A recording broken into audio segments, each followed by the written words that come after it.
Many good games change over time. And this isn't always just the implementation of new features, but it's also the changing of old ones. If something was extremely weak and useless before, then it's changed to be more useful. If something is way overpowered, then it's changed to be balanced. Now, this balancing idea is very hard to achieve in game development. It's not hard to balance something just because there's so many aspects you have to control. I mean, after a while you can figure it out. But another thing that changes is the way people play the game. If they find something to break what's already there, then everybody starts using that glitch or cheat. I mean, there are a few exceptions, but people usually choose the path of least resistance. So you want to make all of the paths equal. Therefore, people choose for themselves which is the best. So we're going to be balancing some classes today. And after that, we're going to be looking at a new map that I've made. First of all, I made this random class selector. And what this does is basically there's a clock that counts from 1 to 13, which is how many classes there are. And once it gets to 13, it resets back to 1. And it keeps doing that. So all you have to do is just right click it and it'll give you whatever that clock is at that time you right click it. It's not the best option, but it works really well for a bunch of people. You don't have to worry about teleporting a certain entity. And I think it's a clean system. So one class that I like, but it seems unfinished, is Sniper.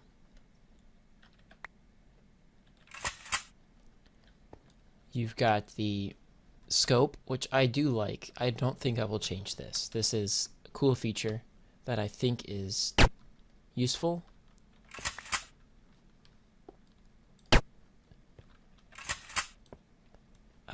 But you see how I'm right clicking and the bow is just jumping? This is a bow, by the way. That's because when running a replace item command, it keeps your bow in your hand. And every time it runs, it resets your bow pullback. So it's basically starting a whole bunch of times. So you can see me move kind of jerkingly. I don't think that's a word. But I'm not moving at a constant speed. You can see here. It's because I start to pull it, but then it cancels because it gets replaced. Another problem is that if I switch, I keep the helmet until I hit shift for the first time.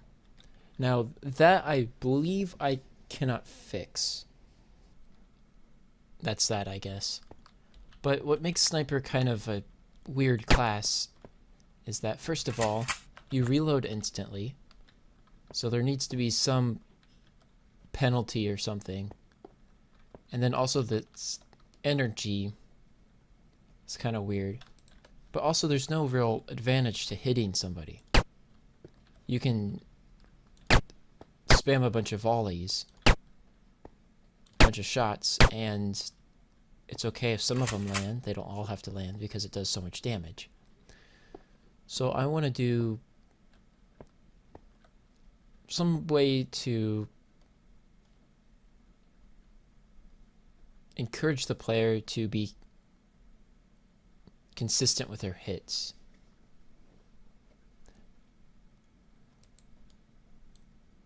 I don't think this is possible.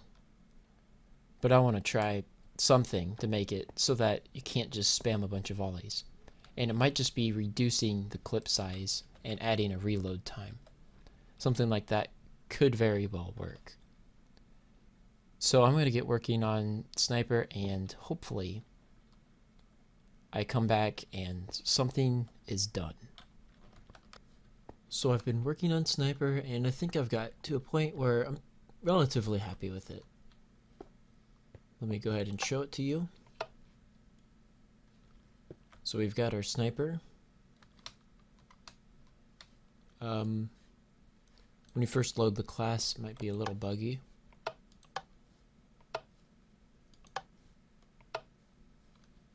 Yeah, so I think if I just shoot one, it should be... Oh, okay.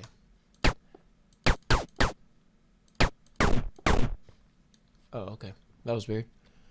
So with the Sniper, you've got 3 charges, and then you've got like 2 overcharges, and one of them is a normal GPS round, and then the next one is the advanced GPS round.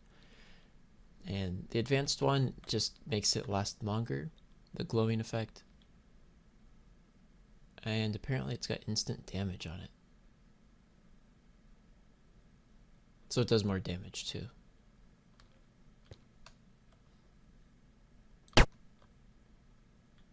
I need to have the hide tags. But anyways, we need to add a texture to this too. So every time you shoot, it takes charge. You can see that.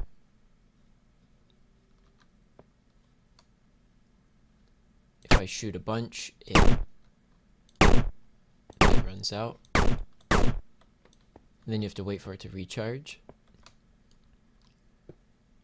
It goes 1, 2, 3, and then overcharge 1, which is normal, and then 2, which is the advanced. So I think this is going to work pretty well and be quite a bit more entertaining than the way Sniper was before. Sniper, I think, was unwieldy if you survived for a long time, and also he was just kind of burdensome more than fun. I mean, he's fun to pick off people in sniping mode. Like this is pretty fun. There it is. Missed. And if you've noticed, there's different sound effects. So when you shoot a GPS round, it's higher pitched. I'll demonstrate that again. But if it's a normal round, it's a lot deeper, which kind of gives the effect that it's slower probably, even though they move at the same speed.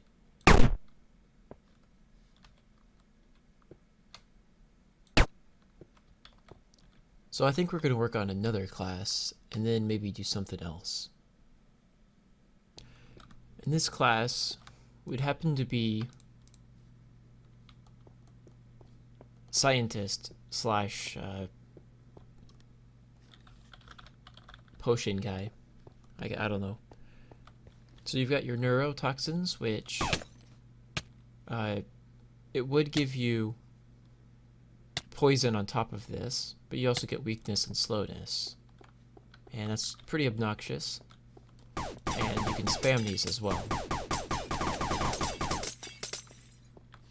so that's kind of annoying to fight against. And then you've got antibiotics, which gives you speed, resistance, regen, and health boost, which is quite a bit of health.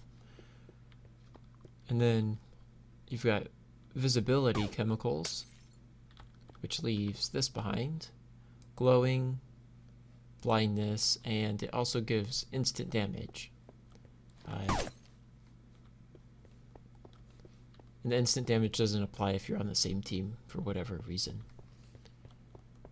But you see a big problem with this is that these two, which are the more useful ones, take a lot longer to recharge. This one is good to have, but it just chips away people's health and they can tank it pretty easily. So I've created 3 new chemicals. Try to show these off without it being too bad. I got neurotoxins. Oh. Neurotoxins 2.0, which gives a really high slowness, so you can barely move. It also gives a lot worse wither, a lot worse poison, and that's it. So it's a lot more lethal, and it's a lot faster acting. And then on top of that, you've got the Xylon 12 gas, which is like the visibility chemicals. So I throw that on the ground and it doesn't stay. Now, a problem I have with the med buff, that's not what I want. Problem I have with the visibility chemicals is that when you throw it, it takes a while to actually do the damage. It's not instant. And it shrinks pretty quickly, making it kind of useless. So with this one, it's just a normal one, and it gives night vision 2, or night vision for a couple seconds, then blindness for 3 seconds, and so it gives this kind of cool effect of your vision slowly coming back. It's kind of hard to notice. But anyways, it also damages you quite a bit. I think if I do score teams leave and then clear my inventory, now that still replaces. But that does like 4 hearts. Then finally we have the med buff, which is a lot more useful. It gives you absorption, a whole row of absorption, speed, resistance, regen, fire resistance, health boost was from before. But the difference with this, the med buff, as opposed to the antibiotics, is that, darn it, this is annoying. I think I can put that there, yeah. The med buff lasts a lot shorter time. So if we wait for antibiotics, this is almost 2 minutes for health boost, 40 seconds, 20, and then 10 for speed. This one, if I do clear the effect, this one, it's all for about 12 seconds. But I also don't like this, randomly getting these. You don't know when you're getting them.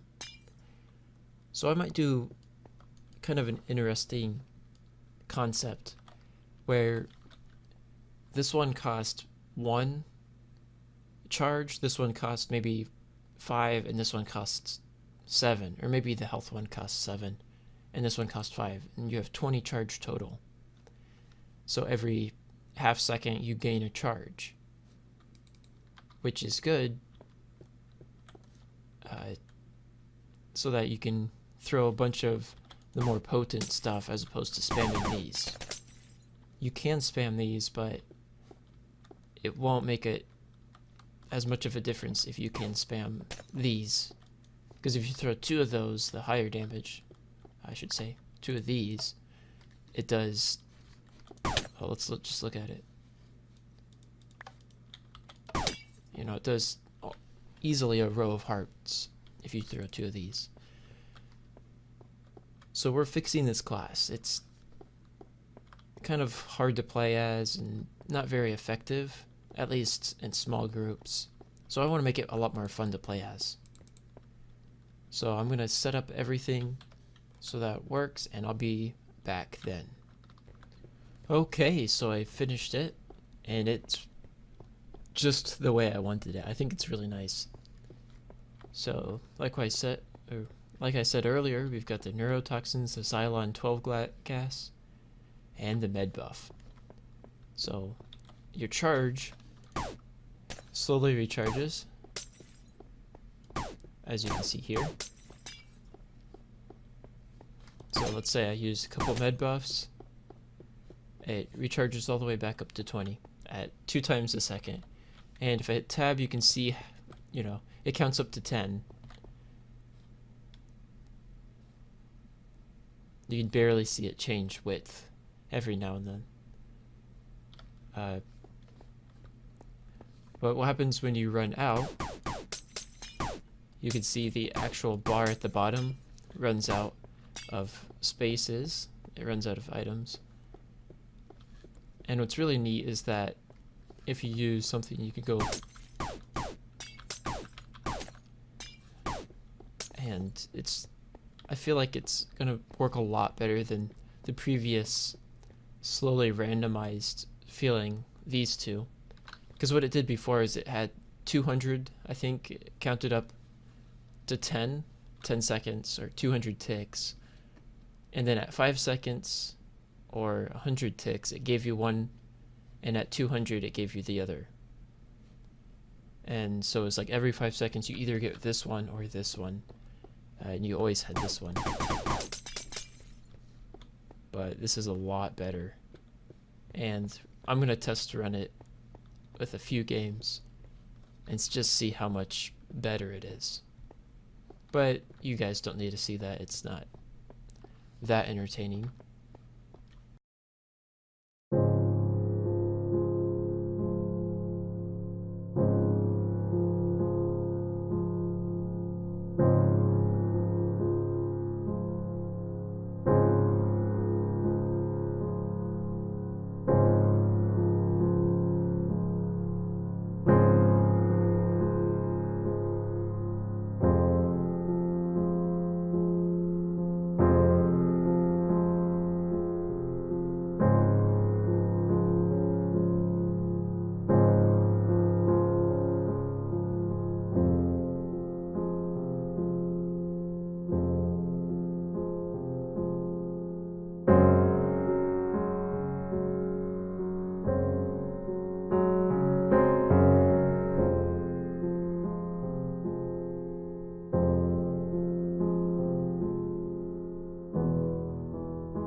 here we are in the map I just created. So I'm going to look over just about everything and kind of show you guys how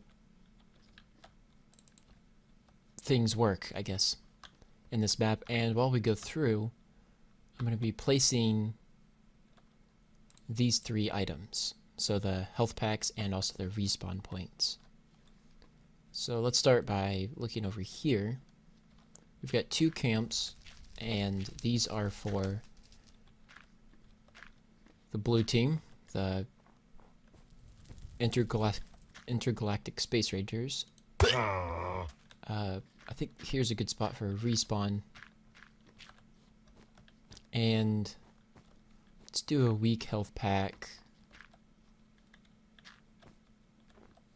Probably here. I think that's a good spot for one, because it puts you out in the open when you get it. Or you can walk by and pick it up too. So these are basically how the blue good guys, quote unquote good guys, get on the map. And there's a bunch of icicles in this map. With the shaders it looks pretty nice, I must admit. I mean, shaders makes everything look nice, right? This corner's pretty barren. So I think we want to put a strong health pack over here. Probably here. And a respawn point I think would be pretty nice up here. Now, one of the most fun things I've done on this map is make this ice right here. And what makes this so fun is if you're actually playing the game and you manage to step on that ice, it breaks beneath you. So if I stand right in the correct spot, you can see just how exactly it works.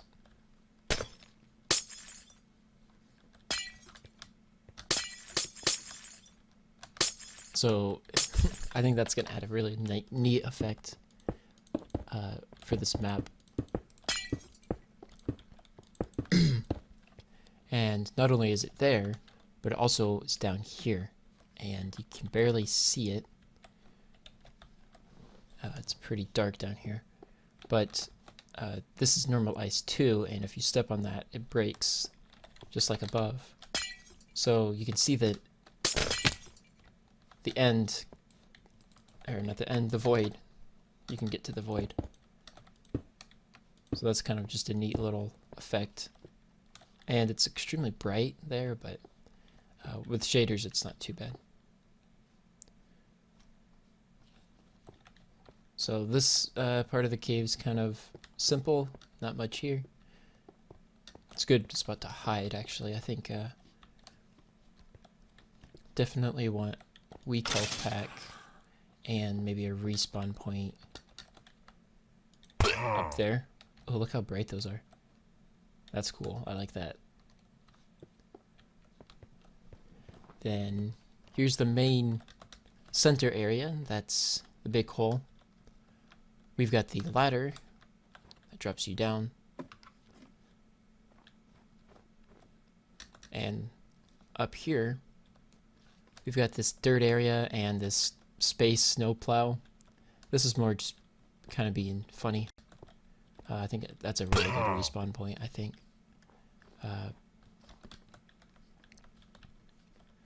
Health pack.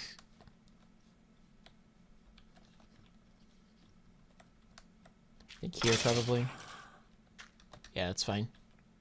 These trees are more just for cover. If you're low on health, you stay here.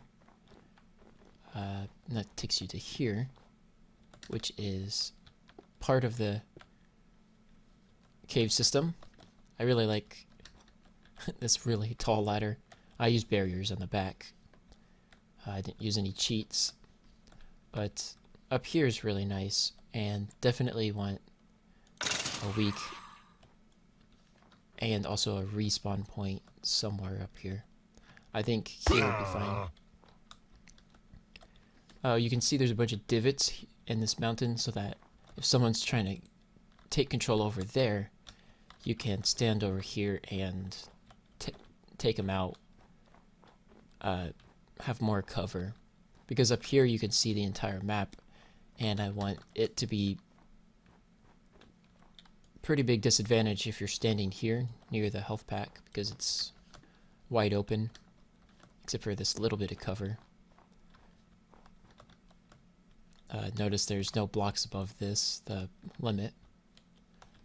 I think if you come around here, this is pretty flat actually. I think I'm going to add a few snow layers.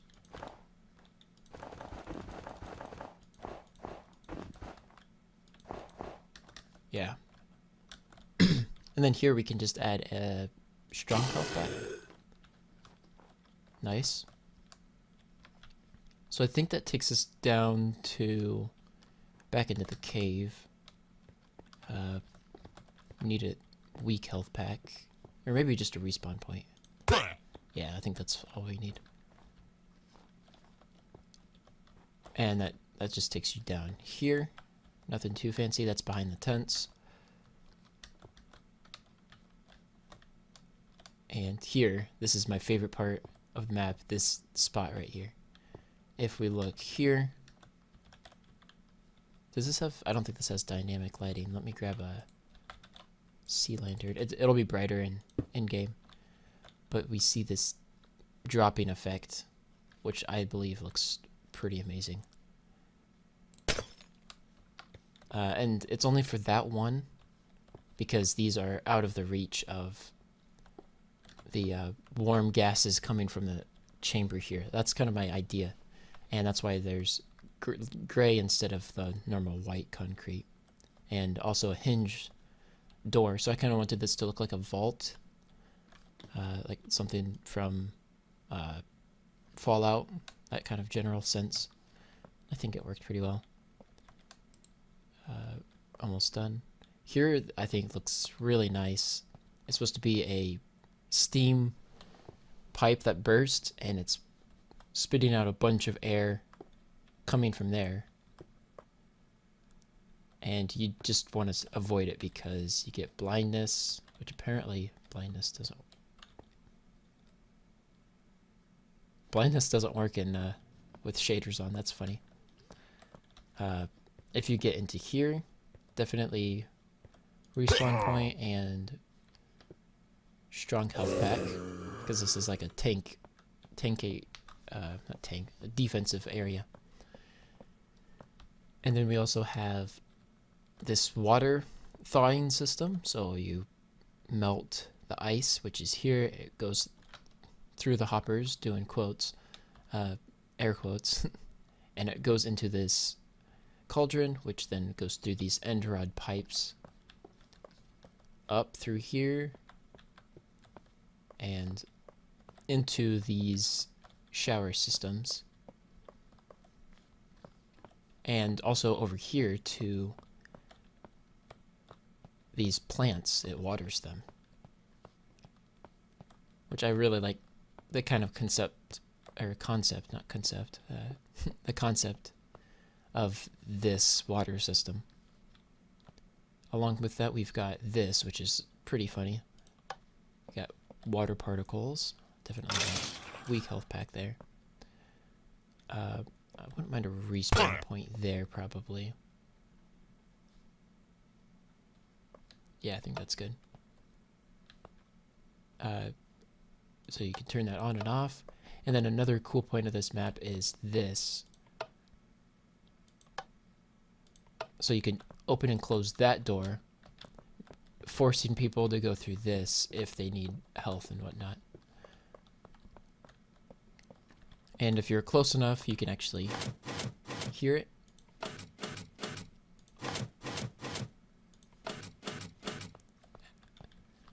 And then finally, we got another shower here. So this map is really action-packed. There's a lot of different functionalities. Some more beautiful looking water. And I'm really quite proud of it. It's probably my favorite map so far, in terms of just playability.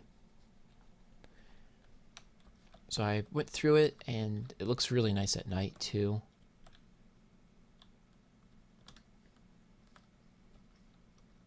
And so now I think I'm going to save it, and we're pretty much done with this map. So yet again, we got a lot of stuff done, and I'm proud of the many things we've accomplished. But I want to make this whole process quite a bit faster. So I'm introducing something that I'm pretty excited about, and that's a build team, a map making team. So this team is going to be led by me, but at least for this map. See, I'm hoping that other people in the team can lead different projects. So instead of just being me being the leader necessarily, I kind of want to be equal with everybody else and listening to their opinions. Of course, I've got a lot of map ideas, and my ideas I like to be in charge of, as most people do. I mean, suggestions are always nice, but in that sense, any map that I come up with, I want to lead. But other people's maps that they come up with, they should lead. So I want to call this team the Brick Masons. Now, I'm reaching out for people who feel like they would be excellent at map making, and I don't mean excellent in all the areas, I mean excellent in any of the areas.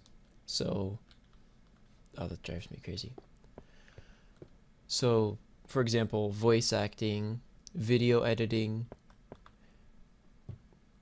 texturing, resource packs, command block and coding, just general building, any of those things